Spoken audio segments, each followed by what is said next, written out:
time for the catch up on an episode of Shooter's Sex Education. I'm even less. That's what everybody says. That's what everybody says when they say it. I haven't seen it yet. Oh, fuck me. Like, I'm worried that they haven't shown us anything of him, right? About the next series. As expected, everyone is either gay, bi, trans, or non-binary. I mean, like, no, most people are straight. How about that? Did Rossi do Route 6 end? He sounds like something he would write. No, normally, again, when he does gay shit, it's normally good. I mean, normally everything he does is good. That trailer was good. I'm now back to think my original first thought. It's basically going to just be I think 3 good episodes of Doctor Who with the Yasmin Finney, right? Like, it's like, how would I describe season 25? 3 freaking awesome all-time classic stories and Silver Nemesis, right? So how would I describe 6th anniversary? 3 all-time classic awesome stories with Yasmin Finney, unfortunately. Oh, like, here, and why am I saying unfortunately? Here, somebody sent me this. Here it is. Like,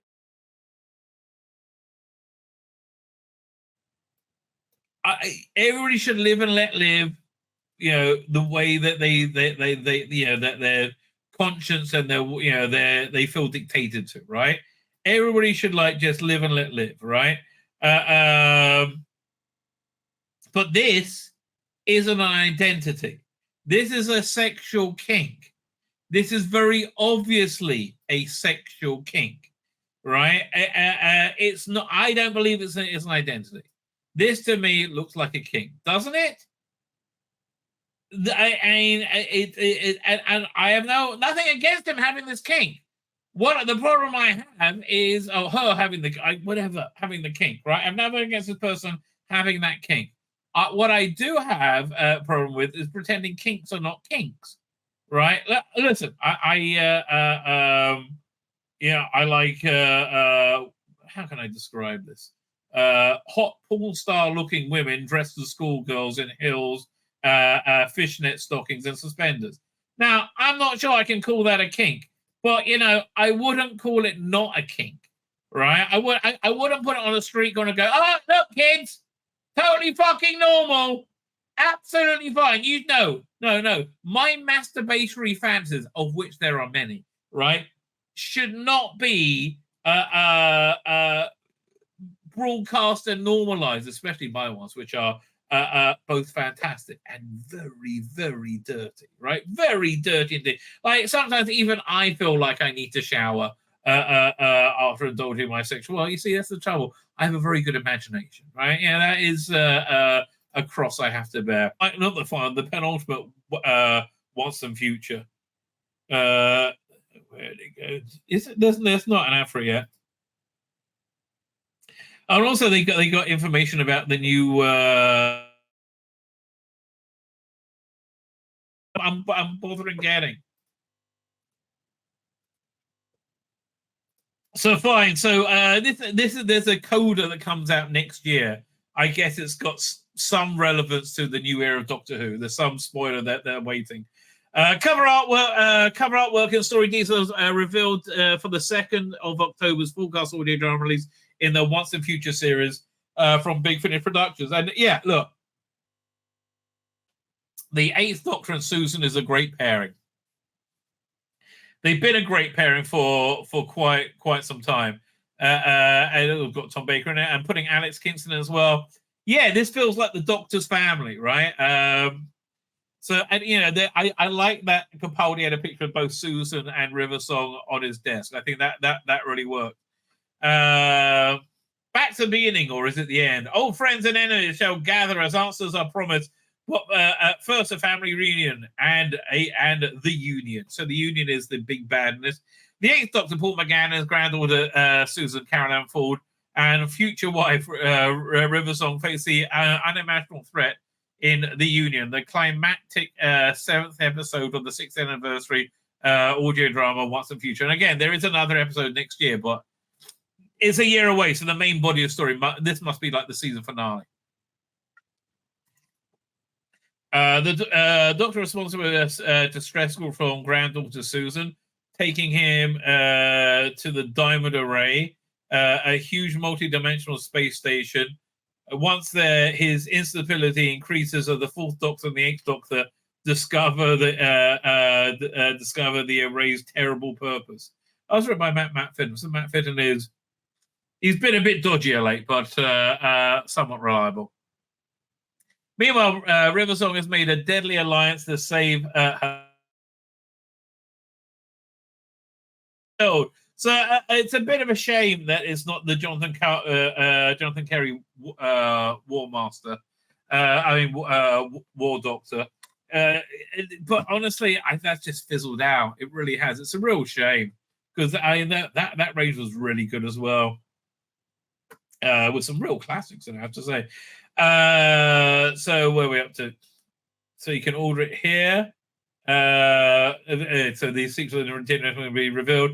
Act Alex Gibson has said, I used to love Doctor Who as a child. I would watch it through the crack in the door. Okay, we know. I never expect to be fine, blah, blah, blah. Paul McGann. Can you believe it? It seems like only yesterday, the 50th anniversary.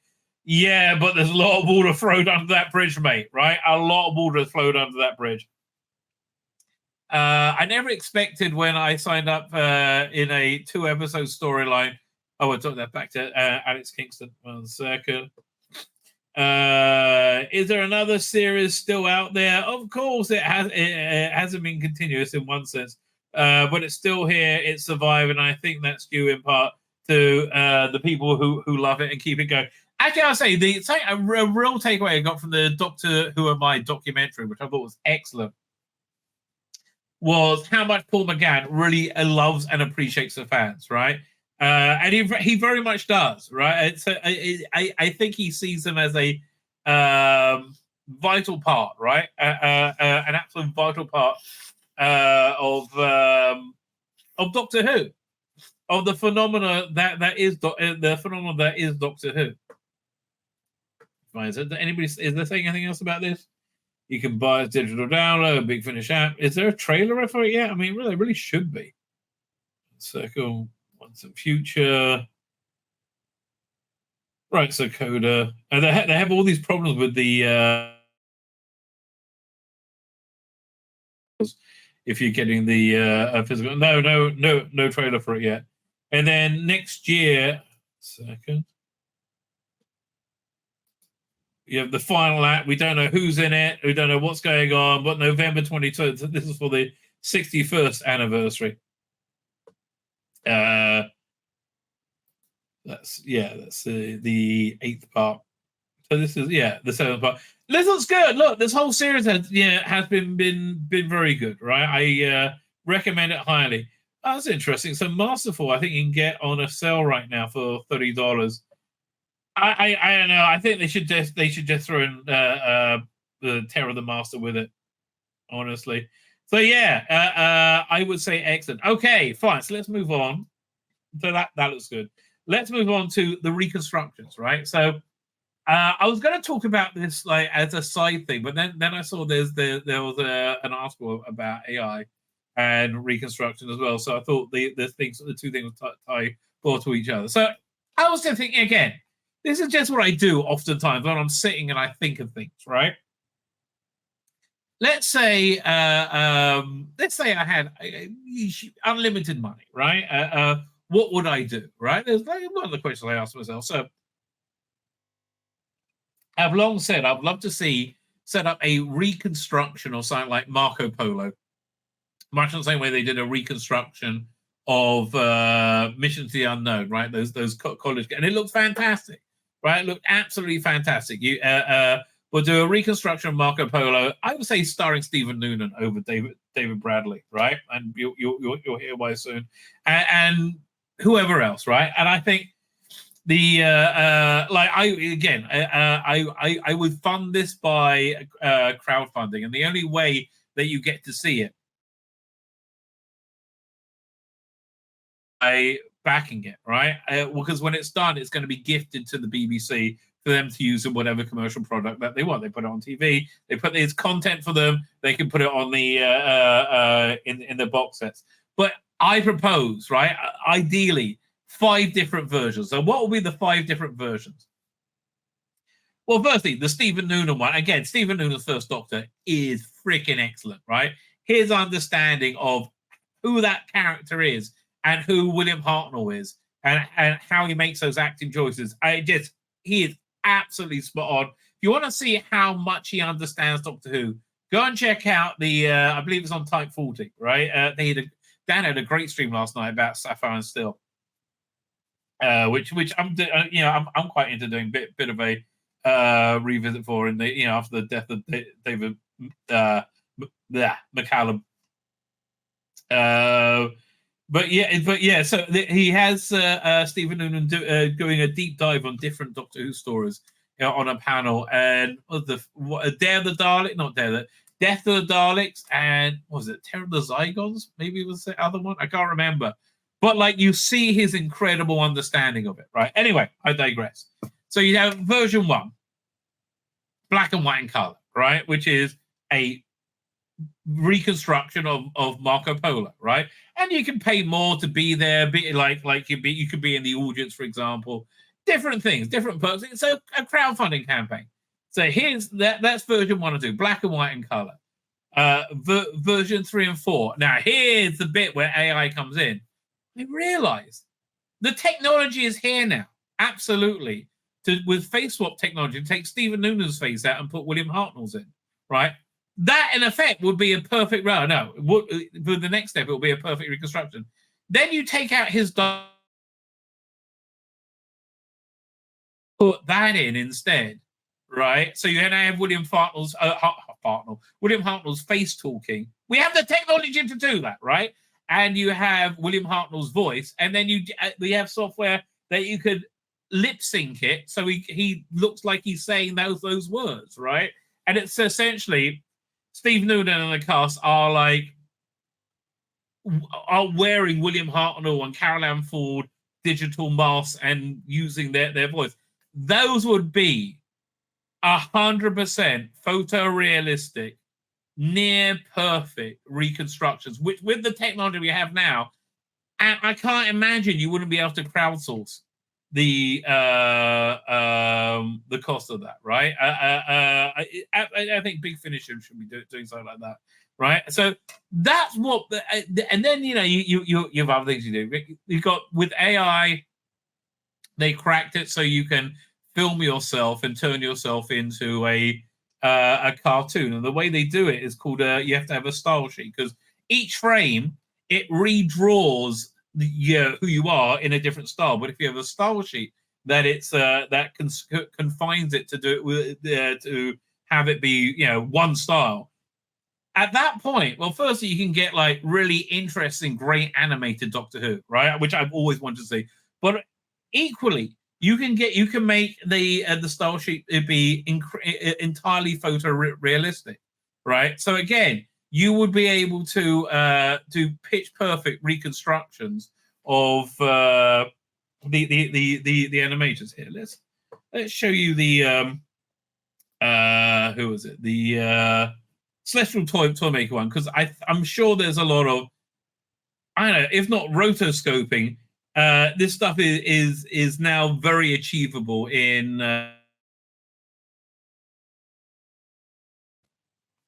Doctor Who doing. This stuff is now very achievable in AI. But here, let's find out Celestial Toymaker. Where is it? Again, if you haven't seen this, I so recommend it. It's such an incredible piece of work. And I just saw a trailer for something that's coming out with Warp, Celestial Toymaker. Doink. Is this it? Yeah. The following is. So I think you see the reason this really works is because it's a very physical episode where they're having. Here, let's have a look. We should show you that bit. The Doctor. Yeah. Dodo, Stephen. So okay, so this is what they tried to do with Web of Fear episode 3, and it failed completely. Essentially, it seems to be that they filmed somebody and then they placed upon it like a different avatar, right? And again, with whoever fell terribly, this guy did it on his own, right? On his own in his back room. But so he designed a very artistic avatar, like skin, the first off. With AI, you can have it designed entirely photorealistic skin, right? And again, this will be a way AI could totally. This is the doctor. With technology we have now, affordable now. The game you're going to play is not so innocent as it looks. Be on your guard. If you lose this game, we should be here forever. Can you see? Not a thing. Yeah, so here, this is a great example of why you would never be able to do this reconstruction in the traditional way, right?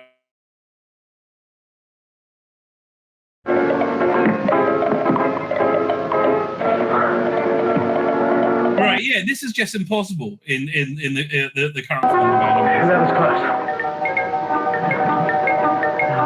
Moved another. He moved the first to the right, he moved to the left. Oh, now what now? I mean, like, again, I imagine it probably look like that in real life as well. So yeah, look, I mean, like, the technology is here, right? The technology is here. You don't even need to write a new software suite for another. Here, there was an article about it in radiotimes.com. Let's see what they had to say. Doink. Could AI breathe new life into vintage Doctor Who? Well, absolutely it could. I mean, you know, that's basically what it's there for, right? Could it? And I think it will be. So again, I'm just kind of annoyed that I'm going to have to rebuy all these things that I bought again. So I hope they start with the things they haven't done yet. Like, again, Marco Polo is a great starting point, right? And I would like to see them do Marco Polo and build up to Dalek Master. Let's see what stories I'm missing. Hang on. Doctor Who missing stories. Right. I mean, I guess 10th Planet 4 would really be the one that you want to start with. So we go Marco Polo, Reign of Terror. Yeah, man, the reconstruction of that was really ropey, right? That's like so Crusade. They say they could never do. They would be able to do it with this version. So who would you get to play? Listen, honestly, with Crusade, you would need somebody like I don't know Kenneth Branagh to play.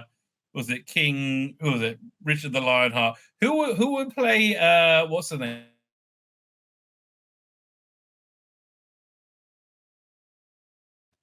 Battle Queen of the Srac. What's her name again? Not Bernard K. Julian. Yeah, have what's the name of Julian Glover's role? Kenneth Branagh. Although he's probably a bit old now. What is her name? Where is she in this? Jean Marsh. Who will play Jean Marsh? I was thinking Vanessa Kirby. That'd be perfect, right? Mythmakers, Dalek Masterpan. That's the one you want to go for. Mascots and Bartholomew's. Savage Smugglers, 10th Planet. So yeah, first full story, I would say Marco Polo, right? Marco Polo is definitely the way to go. Maybe, or if you want to try it on a smaller scale, 10th Planet 4 and Reign of Terror, right? I think those two, they have. There's two missing. The episodes missing are 4 and 5. Fine. So let's have a look what Radio Times has to say. Also, I did a thing earlier, which how AI was also able to clean up the audio, right? And it's incredibly, right? It's absolutely incredible how this stuff used to take hours upon hours upon hours. In my everyday life as doing graphic design, AI has completely changed everything with the AI tools in Photoshop. Like it used to be, I had to take 20 minutes, half hour to cut out a figure from a picture. Now I do it on one click. And it just AI does it for me, right? If it's the picture's the wrong shape, I just extend it and it draws it in for me perfectly. It has been used as a force of good and evil in the show. But what about its real life use? Well, we're there right now. I mean, look, in real life use, is going to control all of us. It's a bad news. It's very bad news. It's from almost the moment again, from Wotan to the Siberian. Oh, fuck the Siberian. To the TARDIS herself. AI has both been a force for good and bad in the show. But okay, you just said that. Hey, who's writing this? Steve O'Brien, are you being paid by the word? Probably. What Doctor has been talking about artificial for 6 years, it's only recently that we've begun to ask the question, what does the real world possibilities offer the show itself? There are, of course, ethics issues with many of the opportunities AI provides, using tech to generate first draft scripts, deep faking long dead actors. Well, again, I don't like the idea of AI creating scripts. Because I think you'll be able to. That's what the new Rick and Morty looks like. I do like the idea of AI drawing comic books. That doesn't bother me at all, right? Because I feel the art in a comic book, while there's a reason that you buy it, is there in service to the story. I think the story is everything, right? But again, deep faking long dead actors, as I just said, again, a reconstruction of Marco Polo with a deep faked, not deep fake, like a face swap of William Hartnell over Stephen Noonan, right? The actor who will play them. Like, you got to get actors who will basically be prepared with a bag to act with a bag over the head, which is what this is. It's a digital bag over the head. We've all seen the AI apps that can sharpen up foggy old photos or add a splatter color to vintage black and white image. By the way, I said 5 versions, right? So you got black and white and color version with the deep fake, with the face swap. And then I don't know if it would be possible, right? But to take the same footage and then somehow put it in some kind of modern presentation, again, widescreen, decent special effects, decent soundscape, decent music. I think it probably would be possible. Like, so you get and edit it into like a movie version, like 45-minute episodes, right? So like 2 or 3 episodes of 45 minutes long each. And again, it's like the BBC will probably stop it happening, but it's free content, right? Again, if you crowdsource this, it's literally free content. Fine. But while Doctor has been blah blah blah, recently there is, of course, ethic issues. AI using tech to generate. Oh yeah, there we go. But one area which may well benefit without too much controversy is the classics and pre-revival series. We've all seen the AI apps that sharpen up foggy photos. Or okay, we just said this. Part of the tech can be applied to the classics. Part of the queasiness that schedulers and streamers have about TV from the dim and distant is how poor the picture quality is compared to the needle-sharp HD and 4K programs that were custom. Can we use AI so we can finally get HD versions of Deep Space Nine? I mean, like, we really deserve HD version of Deep Space Nine, right? Most TV from the 50s and 60s in the UK only recorded on 405 line system. And then 60s, 70s, 80s, and 2006-25 or 576i. That's far less visual information than 1080p. Yeah, I know. Again, you try watching Deep Space Nine on Netflix. It's a bit. Yeah, looks like I'm frozen. Dang it! Come on. Oh no, I'm back. One sec. Am I back over here? Yeah, there you go. Fine, excellent. My internet, or has he frozen? No, I was frozen. Now I appear to be back. Anyway, fine. But AI can offer a way of extending the shelf life of the pre-HD programs. Peter Corker, a member of Doctor Who Restoration team, and is in charge of sprucing up those old episodes for Blu-ray releases. He already uses AI appropriately and sparingly. He tells, again, use as much as you fucking like. I want to see these things, right? Appropriate and sparingly. He tells us that, okay, the reason he's saying sparingly, because he doesn't want to invalidate his own work. The world has changed, mate. He tells us, but he cautions that technology isn't currently there to upscale, say, an old William Hartnell episode into a eye-wowing UHD. My method is, right, again, remount these stories, right? Like Mission of the Unknown. The process is very good because the source material is typically clean and digital. Old TV is inherently noisy and smeary with lots of artifacts. The AI programs just don't know what to do and what pictures are present. Again, this guy's trying to justify his career. Part of the problem, Corker says, is the jump from 405 picture to even standard definition, let alone HD and 4K, is too big. So again, this seems to be something that AI will be able to help with. It should be able to. I mean, if you remember, the Carl Rittenhouse case, right? Trial. They had the prosecution. Carl Rittenhouse was charged with. He was in one of the Black Lives Matter riots, and the mob was turned on him and was going to kill him. Right? One guy grabbed his gun, so he ended up having to shoot 2 people. Or maybe 3, and boy, does that kid have complete control over his weapon. And I'm not talking code, right? But they had a picture that was zoomed in, and which showed Rittenhouse in a poor light or something like that. And then that picture was inadmissible because the user manual for the zoom feature in that saying this cannot be used in a court of law because you're not seeing the original picture. You're seeing an AI recreation of what it thinks it might be, right? Because it draws in those extra pixels. But in terms of this, in making William Hartnell stuff HD, Martova, that sounds great. Another factor is the range of brightness and color that can be displayed. One reason modern productions look so much better is a high dynamic range that isn't there in recordings of the last few decades. So again, it's kind of like how you restored the Sistine Chapel, which blew my mind when I found out what that was. I thought they just cleaned it off. They cleaned it. No, you have to repaint it over it, right? And try and match it perfectly. So I think AI could do that. In the future, AI may be able to guess a detail is present hidden in bright whites and dark shadows that are currently just black and white. We have to be realistic, though. For old TV like Doctor Who or Dad's Army, the aim should be to make them look acceptable on a modern, huge flat screen TV, which would be horribly unforgiving, given the raw, unrestored recordings. Yeah, they'll be unwatchable.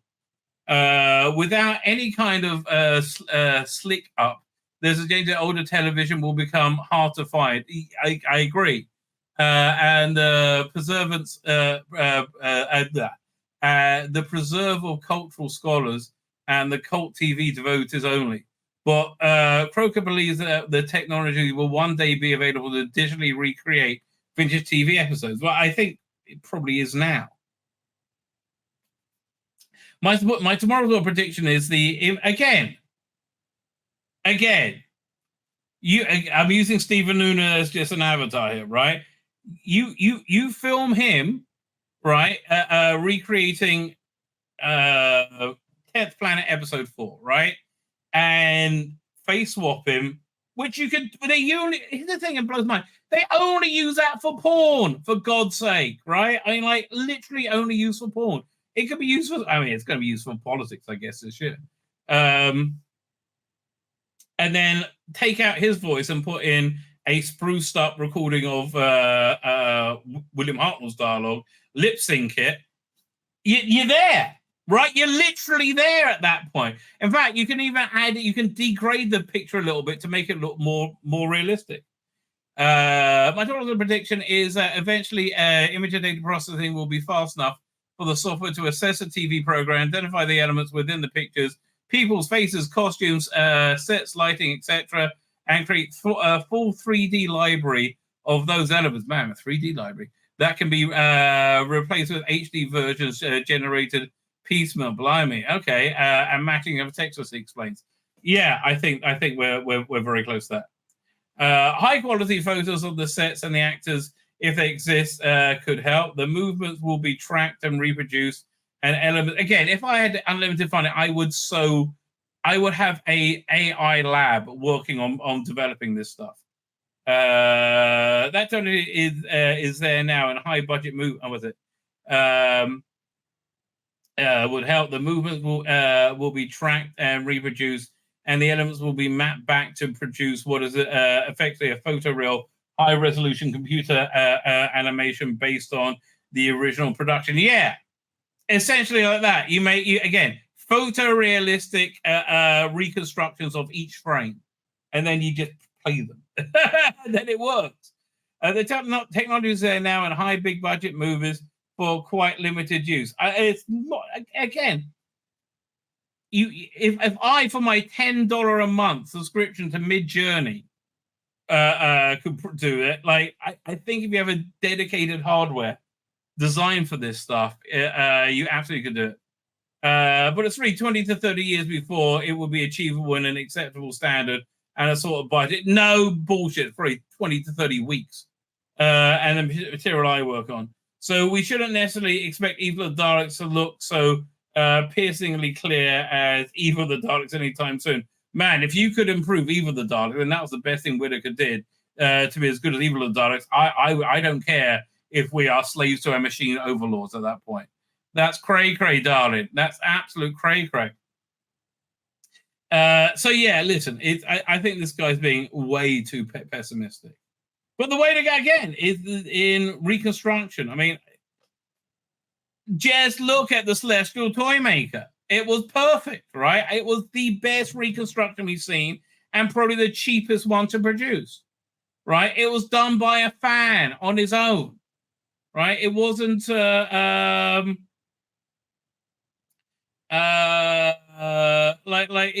was done. It didn't take a professional budget to do that.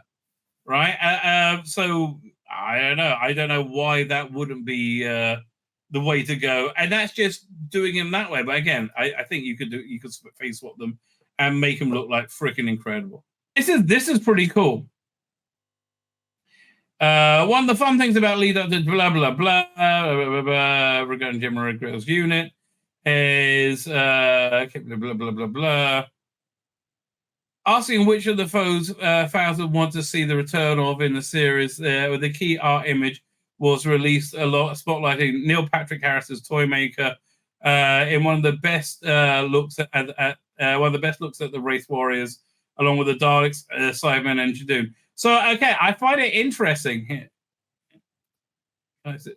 This is a very good image, I have to say. So I do find it interesting they're going with the Chibnall Cybermen, which would be smart. I still say they're the best modern designer Cybermen we've seen. Really, really, really work. I think the head's maybe a little bit too big, but other than that, I love that mask sculpt. They go, well, Weeping Angels are the same. Jadoon is back to the Russell Davis one, as is the Daleks. We got Wraith Warriors, and you get to see that big, I like to see their big claw hands. They look pretty cool. And Neil Patrick Harris. So that was basically it. They released that image. Okay, that's the story. What's going on here? So with the 1600 blah blah blah, there's always such a bloody run up. Taking charge of the TARDIS, blah, blah, blah. One of the major players who will be assisting both Doctors in the effort is Gemma Redgrave's Kate Lethbridge-Stewart. I just think she's dull as ditchwater. I do. I think she's genuinely dull as ditchwater. Following her family's footsteps at the head of unit, Stewart was first introduced by Matt Smith's run in Power of 3. Can't believe that it was that late on. I thought she was introduced before him. She's now taking an epic some action movie style role. That recently 60th anniversary trailer. Rumblings have been that she's considering a Universe spin-off. Well, she denies that, but she might be denying that because she's under contract. Which might explain why they're reading into Rusty Davis' comment on Doctor Who. So what did he say? So the new Kate Lethbridge Stewart's approaches. What? Who told you that? How did you know? Oh, damn it. Well, it's not really saying much, is it? Thanks, people. Good morning, Britain. Yeah, she said she knows nothing about it. I mean, that seems like such an incredible non-story to me, right? I mean, just genuinely a non-story.